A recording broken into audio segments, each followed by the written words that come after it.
میں ملتمس ہوں محترمہ زاہدہ حنا سے کہ تشریف لائیں اور اپنے گہرا قدر خیالات سے ہمیں نوازیں. محترمہ زاہدہ حنا صاحبہ.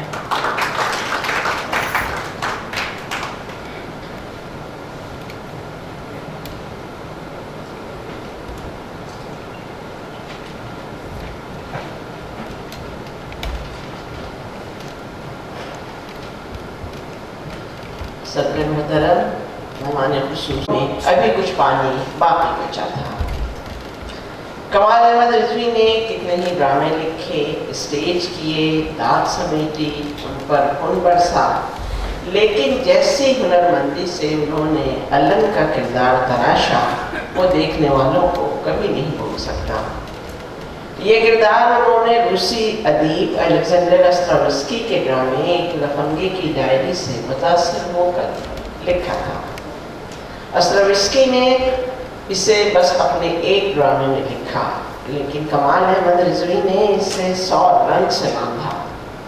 انہوں نے اس ڈرامے کا اردو ترجمہ کیا اور اس کے بارے میں لکھا کہ ایک کردار جس نے کبھی میرا پیچھا نہیں چھوڑا وہ استراوسکی کے ڈرامے کا کردار تھا، لفنگا. اس کی آنکھوں میں مجھے کئی بار اپنا عکس نظر آیا. اس کے لبوں کی مسکراہٹ اتنی خوفناک زہر میں بچھی ہوئی مسکراہٹ تھی کہ زیادہ دیر تک اس پر نگاہیں نہیں ٹھہری. لوگوں نے اس سے نفرت کی، اس پر تھوکا، اسے اپنے دروازے سے دھتکار دیا. کسی زبان پر اس کے لیے ہمدردی کا ایک لفظ تک نہ تھا. شاید یہی بات تھی جس نے مجھے اس کا گرویدہ بنا دیا تھا. دھوکے باز اور نوسر باز علم کا کردار بظاہر ایسا ہے جس سے انسان نفرت کرے، لیکن اس سے نفرت کیسے کی جائے کہ اس کے کردار میں ہماری اپنی خود غرضیاں اور ریاکاریاں جھلک دکھاتی ہیں. کسی سے بھی اس کے بارے میں پوچھئے تو وہ ہنس دے گا اور یہی کہے گا کہ صاحب کیا ہنستے ہنسانے والا ڈرامہ تھا. لیکن سچ اس کے بارے میں آغا ناصر نے لکھا ہے. وہ کہتے ہیں کہ میں آغا ناصر ساکن اسلام آباد الف نون کا پہلا پروڈیوسر ہوں اور اس کی تخلیق و تہذیب میں بھی تھوڑا سا حصے دار ہوں. اور میں بقائمی ہوش و حواس حلفیہ یہ بیان دینے کو تیار ہوں کہ الف و نون مزاحیہ خاکوں کا نہیں، علمیہ ڈراموں کا ایک سلسلہ ہے. الف و نون کا سلسلہ جب شروع ہوا تھا اور وقفے وقت سے 1982 تک نشر ہوا، اس وقت ہم جب اسے دیکھتے تھے تو یہ سمجھتے تھے کہ شاید ہمارے سماج کی اس سے اچھی عکاسی بھلا اور کیا ہوگی. اس وقت ہمیں گمان بھی نہ تھا کہ ضمیر اور ذہن کے زوال کی اس ڈھلان پر ہم نے سفر شروع کیا ہے تو یہ محض اس کا آغاز ہے. ہم اس ڈھلان پر نوری سال کی رفتار سے سفر کریں گے اور دنیا کی نگاہوں میں ایک تماشا بن جائیں گے.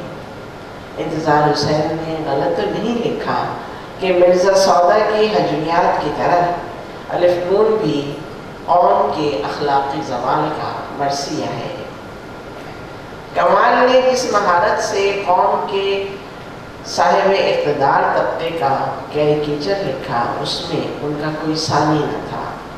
اس وقت ہم جس کتاب کی تقریب اجرا میں یکجا ہوئے ہیں وہ کمال کے مختصر اور طویل شخصی خاکوں کا مجموعہ ہے جو ادیبوں اور فنکاروں کے ہیں اور جسے انہوں نے بہت فنکاری سے لکھا ہے. منٹو کے بارے میں وہ لکھتے ہیں ایک دن منٹو صاحب انگلش وائن ہاؤس سے اپنا سودا خرید کر نکل رہے تھے تو اسی سڑک پر ایک جنازہ فین روڈ کی طرف مڑ رہا تھا. یہ سڑک لاہور ہائی کورٹ کے بغل میں تھی. منٹو صاحب دکان کے باہر رک گئے اور جنازہ گزرتے ہوئے دیکھتے رہے. جب جنازہ گزر چکا تو بولے اب یہ سیدھا قبرستان پہنچ کر دم لے گا. اسی طرح میرا جنازہ بھی ہال روڈ سے مال روڈ پر آئے گا اور جب فین روڈ کی طرف مڑنے لگے اور تم اگر اس جنازے میں شامل ہو تو چپکے سے جنازے سے نکل کر یہاں اس دکان پر آنا اور ایک ادھی کی بوتل خرید کر باہر آنا اور مجھے یہیں سے کھڑے ہو کر نوسط کر دینا. اس وقت مجھے یہ خیال کچھ رومانٹک سا محسوس ہوا تھا، لیکن جب وہ ان کی وصیت کے مطابق میں جنازے سے نکل کر پہنچا تو دکان کا سارا عملہ باہر کھڑا تھا۔ انہیں خبر ہو گئی تھی کہ منٹو صاحب کا جنازہ گزر رہا ہے۔ ان کے چہروں پر ایک عجیب سی اداسی چھائی ہوئی تھی۔ مجھے دیکھ کر بولے، اب کس کے لیے لینے آئے ہو؟ منٹو صاحب کے لیے ایک پوا چاہیے، ان کو رخصت کرنے کے لیے۔ ان کی وصیت کے مطابق میں پوا لے کر ان کے ساتھ ہی اس وقت تک کھڑا رہا جب تک جنازے کا آخری آدمی نظر سے اوجھل نہیں ہو گیا۔ کمال کی یہ چند سطریں آنسوؤں سے نم ہو جاتی ہیں، اور خیال یہ بھی آتا ہے کہ 1955 میں کیا زمانہ تھا جب شراب کھلے عام ملتی تھی اور لوگ اس سے تعلق پر شرمسار نہیں ہوتے تھے۔ اس کتاب میں جن لوگوں کے خاکے ہیں وہ کسی ڈرائی کلین شاپ سے دھل کر نہیں نکلے، جیسے ہیں ویسے ہی آپ کے سامنے پیش کر دیے گئے ہیں۔ انہی کی تحریر سے ہم یہ جانتے ہیں کہ ہمارے آرٹسٹ احمد پرویز کب اور کہاں مشرف اسلام ہوئے اور پینگوئن کے ترجمہ شدہ قرآن میں صراط مستقیم تلاش کرتے رہے۔ اس کتاب میں 2 خواتین کے خاکے ہیں، ایک کا نام ہے ہماری انیس آپا اور دوسرا ستارہ بائی کانپوری کا ہے۔ ان خواتین میں بود المشرقین ہے۔ ایک پتی ورتا انیس آپا ہیں جنہوں نے ساری زندگی شوہر اور اس کے رشتہ داروں کی خدمت کی، حد تو یہ ہے کہ اپنی بینائی ان پر نثار کر دی، اور اس کے بعد یہ ہوا کہ وہ کسی دوسرے کی مدد سے وضو کرتی، نماز پڑھتی اور خدا کا شکر ادا کرتی۔ یعنی کس بات میں یہ وہ خاتون تھیں جنہوں نے اپنا آبائی گھر فروخت ہونے کے بعد اس کے لاکھوں کروڑوں روپے شوہر اور اس کے رشتہ داروں پر خرچ کر دیے تھے، اور جب نابینا ہوئی تو وہی پتی اس سیتا ساوتری کو چھوڑ کر یوں گیا کہ پھر کبھی نہ آیا۔ اسی طرح ستارہ بائی کانپوری کے گیت کا مکھڑا، نگری میری کب تک یوں ہی برباد رہے گی، دل پر خنجر چلا دیتا ہے، اور ستارہ بائی کا یہ کہنا کہ میں تو ایک بھولی بسری داستان ہوں، مجھے فلموں میں پلے بیک کے بہت کم مواقع دستیاب ہوئے، اور ہوئے بھی تو لوگوں نے میرا نام اسکرین پر نہیں آنے دیا۔ شاید اس زمانے کی دوسری سنگروں کی کوئی گٹھ جوڑ تھی یا پھر میری شکل و صورت، مگر لتا منگیشکر بھی تو معمولی شکل و صورت کی خاتون ہیں۔ احمد کمال ہمیں یاد دلاتے ہیں میرے زمانے میں لتا منگیشکر کا کہیں نام و نشان نہیں تھا۔ ستارہ بائی کی ناکامیوں کی داستان جس طرح کمال نے لکھی ہے وہ انہی کا خاصہ ہے۔ احمد کمال رضوی کے لکھے ہوئے یہ خاکے اس بات کی گواہی ہیں کہ وہ انسانوں کے اندر اتر کر ان کی خوبیوں، خامیوں، ان کی معصومیت اور کمیلی سب کا ایکسرے کرتے ہیں اور پھر رپورٹ ہمارے سامنے رکھ دیتے ہیں۔ اس کے ساتھ ہی یہ بھی ہے کہ وہ خود کو دودھ سے دھلا نہیں دکھاتے۔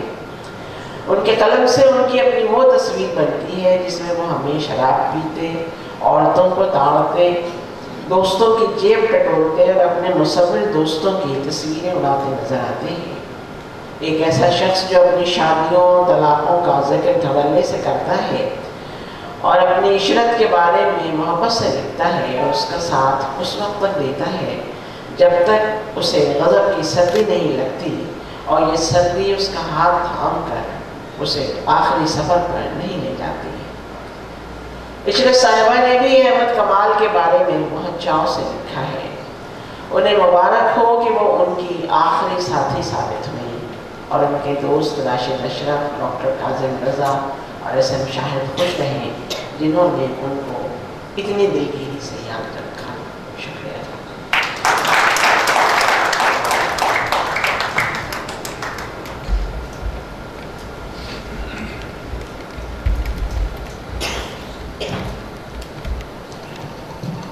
بہت شکریہ محترمہ زاہدہ حنا صاحبہ، اور میں سیکرٹری آرٹس کونسل ڈاکٹر ہما میر سے التماس کروں گا کہ وہ یہاں تشریف لائیں، اور یہ کتاب کا جو ہے وہ پیش کرنے کا سلسلہ ہے، تو میں محترمہ